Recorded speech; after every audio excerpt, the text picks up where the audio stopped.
햇살 가득한 돌담 골목과 에스프레소 향이 가득한 거리. 와인이 어울리는 음식이 가득하고 멋진 노천 카페가 멋진 이곳. 어쩌면 이곳은 삶을 사랑하는 법을 가장 잘 아는 나라일지도 몰라요. 골목마다 예술이 살아 숨쉬는 곳. 오늘은 이탈리아로 함께 떠나볼게요. 이탈리아는 유럽 남부에 위치한 나라예요. 장화 모양을 한 지도로도 잘 알려져 있죠. 북쪽은 스위스와 프랑스, 오스트리아와 국경을 맞대고 있고 남쪽으로는 지중해와 맞닿아 있어요. 아드리아해와 티레니아해의 물결이 이탈리아를 감싸 안고 있어요. 이탈리아의 면적은 우리나라보다 약 3배 정도 넓고 인구는 약 6천만 명 정도로 우리와 비슷하네요. 평균 연령이 높고 고령화가 빠르게 진행되고 있어요. 정치 체제는 의원 내각제의 공화국이에요. 예전엔 왕국이었지만 지금은 대통령은 상징적인 존재고 총리가 실질적인 권한을 갖고 있어요. 2025년 기준으로 이탈리아의 총리는 조르자 멜로니예요. 이탈리아 최초의 여성 총리라는 상징적인 인물이에요. 이탈리아의 1인당 GDP는 약 37,000달러 정도로 유럽 평균보다는 조금 낮지만 관광과 패션, 제조업, 농업까지 다양한 분야에서 풍부한 유산과 창의성을 기반으로 경제를 유지하고 있어요. 이탈리아 사람들은 성격이 우리와 많이 닮았다고 해요. 약간은 다혈질인 성격과 가족 중심적인 문화와 식사를 중요시 여기는 태도도 많이 닮았고 정서적인 면에서 가까운 부분이 많아요. 이탈리아 하면 축구가 생각나고 월드컵 때 우리와 붙었던 16강 경기도 생각이 나요. 안정환 선수가 경기 후에 소속 구단에 방출되었던 일도 있었죠. 지금 와서 생각하면 정말 코미디 같은 일이죠. 이탈리아를 여행한다면 꼭 가봐야 할 명소 5곳을 소개해드릴게요. 첫째, 로마의 콜로세움. 2000년 전의 숨결이 여전히 남아있는 이 원형 경기장은 고대 로마의 영광과 그림자를 모두 간직한 장소예요. 밤에 조명이 켜졌을 때의 모습은 정말 압도적이에요. 둘째, 베네치아. 물이 길이 되는 도시 베네치아는 배를 타고 골목을 누비는 것만으로도 영화 속 주인공이 된 기분이에요. 골목마다 다른 시간의 결이 스며 있어요. 느리게 걸을수록 더 많이 보이는 도시들이 있어요. 셋째, 피렌체의 두오모 성당. 르네상스의 고향답게 예술과 건축이 도시 전체를 감싸고 있어요. 브루넬레스키의 돔을 올려다볼 때면 인간의 상상력과 손끝이 얼마나 위대한지 느끼게 돼요. 넷째, 아말피 해안. 지중해 햇살이 내리쬐는 절벽 위 작은 마을들, 파란 바다와 형형색색의 집들이 만들어내는 풍경은 마치 동화 속 장면처럼 다가와요. 다섯째, 밀라노 대성당. 화려한 고딕 양식의 정수이자 수백 년 동안 한 조각 한 조각 쌓아 올린 인내의 결정체예요. 햇살에 하얗게 빛나는 그 외벽을 바라보고 있으면 시간이 멈춘 듯한 기분이 들어요. 햇살 아래 오래된 돌담은 말없이 시간을 들려줘요. 이탈리아는 미식의 나라예요.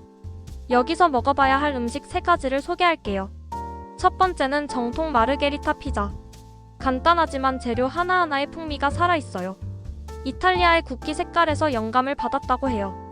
한 입에 화덕 피자에 담긴 전통은 생각보다 깊고 따뜻했어요. 두 번째는 젤라토.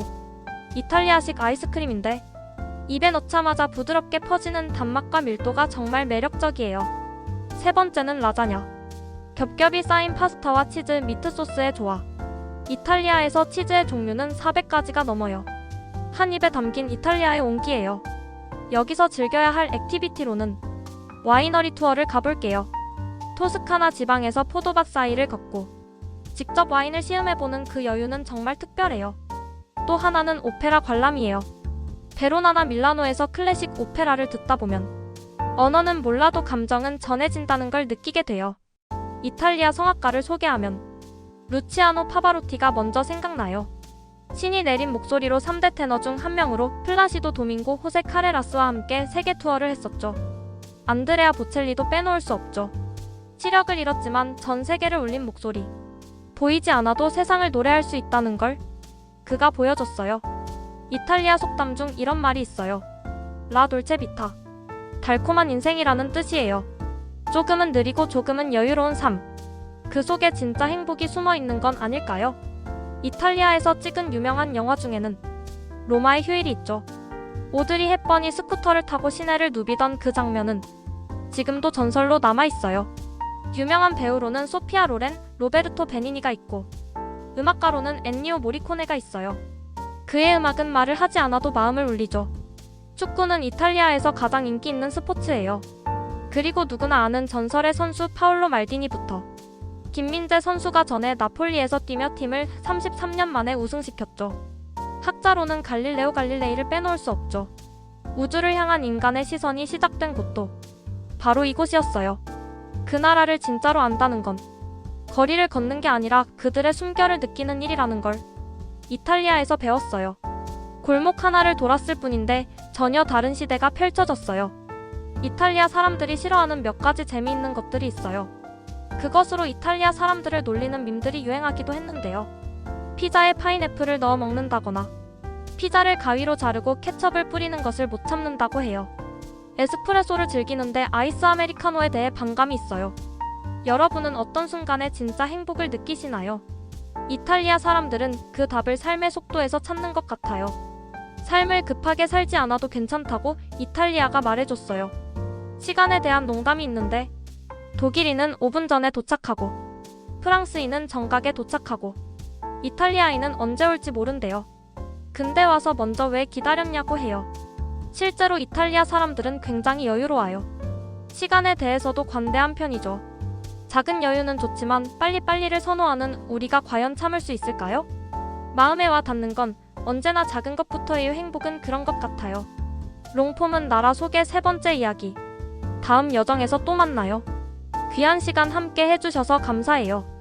구독, 좋아요는 큰 힘이 됩니다. 혹시 여기까지 봐주신 분이 있다면 구독, 좋아요 부탁드려요.